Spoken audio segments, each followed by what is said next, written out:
Good day. I'm Dr. Kasaway po, and I'll be assisting you today. Could you please confirm your full name?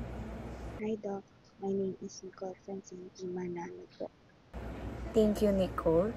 I understand you're experiencing some dental issues. Could you tell me more about your symptoms? Yes po Doc, I noticed po na yung gums ko are swollen daily, especially pag nagtututwash po ako, and I've been noticing bad breath po lately. Do you feel any pain? Yes po Doc, especially when I'm brushing my teeth and ramdam ko po talaga na nagsuswollen yung gums ko po. Where exactly is the pain? Most likely sa teeth and gums lang po talaga. What is the pain like? Ito ba ay sharp, burning, or tight? Sometimes po it's sharp and tight. Does it radiate or move anywhere? No po. Is there anything associated with it? Did you encounter vomiting, headaches, or dizziness? No po Doc, sa teeth and gums ko lang po talaga. Does it follow any time pattern? How long does it last? No naman po Doc, mabilis din naman po nawawala. Does anything make it better or worse? Yes po Doc, especially when I'm brushing my teeth and eating po, it hurts and bleeds. How severe? Consider the scale of 1 to 10. Rate po sa 7. Sige, those could be signs of periodontitis. Ito ay isang gum infection na nakakaapekto sa structures na nagsusupport ng mga ngipin natin na usually nagsisimula ito sa gingivitis at pag tumagal ay napapabayaan, nagiging periodontitis.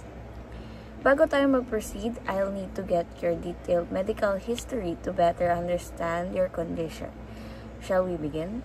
Okay po Doc. Okay. First, let's start with personal details. How old are you? I'm 20 years old po. Do you smoke or use any tobacco products? No, I don't smoke po. That's good. Have you been under any stress lately? Yes po Doc, I've been under a lot of stress recently because of, school stuff and other stuff. Thank you. Stress can sometimes impact oral health, so it's good to note on that. Let's discuss your medical history. And hihingi lang ako ng some information about your record. Okay lang ba yun? Okay po Doc. Kindly state your full name, gender, date of birth, marital status. Nicole Francine Manalo po, May, June 8, 2004, and single. When was your last physical examination? I can't remember na po Doc what was the last time, pero bata po ako. And it's just because of my fever po. Did you encounter some childhood illness like measles, mumps, rubella, chickenpox, or pneumonic fever, or polio? No po Doc, I haven't po. How about surgeries or other hospitalizations? Wala po Doc. Alright. Have you done any blood transfusion? Hindi din po Doc.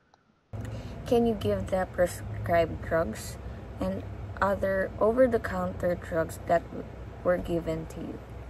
I'm only taking supplements po like Centrum multivitamins po. Yun lang naman po Doc.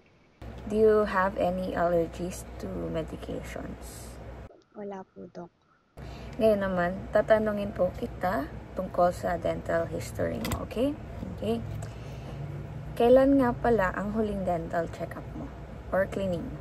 Mga almost a year na po nung huling cleaning ko po. Nakaranas ka na ba ng ganitong problem sa gilagid kahit dati pa? May mga ganito na rin pong problema dati pero nawawala din naman po. Paano ang oral hygiene mo? Gumagamit ka ba ng manual, electric toothbrush? Gaano ka kadalas mag-floss? Yes po, may mga ganito na rin pong problema dati pero nawawala din po. So, manually toothbrush po ang gamit ko at minsan lang po ako mag-floss. Okay, salamat. Mahalaga ang regular flossing at oral hygiene ha, para maiwasan ang ganitong problema. So let's clarify your symptoms and lifestyle. Do your gums feel tender o kaya sumasakit ito? Yes po, Doc. A bit tender pero hindi naman po ganun kasakit. May mga ibang bagay pa bang nararamdaman bukod dito? Tulad ng ibang bahagi ng iyong sakit sa ulo, ganun. Sumasakit yung ulo. Wala naman po, Doc. Sa may gums and teeth lang po talaga ako nakakaramdam ng discomfort. Okay, because sometimes, especially pag ang sakit ay nararamdaman mo rin sa ibang bahagi, maaaring connected ito. Baka hindi lang obvious. Kaya kailangan natin itong tignan at bantayan maigi. Have you ever noticed any change sa ngipin mo? Kung paano sila mag-fit or kaya naman na-feel mo na parang loose? I've noticed po sa front teeth ko po, a little loose lang naman po. What's your diet like? I try to eat healthy po always, Doc. But I do have a sweet tooth po, so hindi din po minsan maiwasan. Sige, loose teeth can indicate advanced gum issues. Reducing sugar intake can also help prevent further problems. Ulitin ko lang, based sa mga nabanggit mo, nakakaranas ka ng pamamaga at pagdudugo ng gilagid. Nagkaroon ka na ng issue sa iyong hininga. Nakakaramdam ka na din ng sakit sa parte ng iyong mga ngipin. Minsan ito ay sharp, minsan naman ay tight. Sabi mo nga na parang loose ang mga ito. Based on your symptoms and medical history, you might have a periodontitis.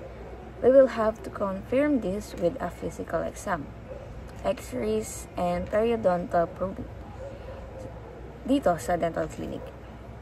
For now, I recommend practicing meticulous oral hygiene, including flossing every day, gumamit ka ng antibacterial mouthwash, and please schedule an in-person appointment as soon as possible.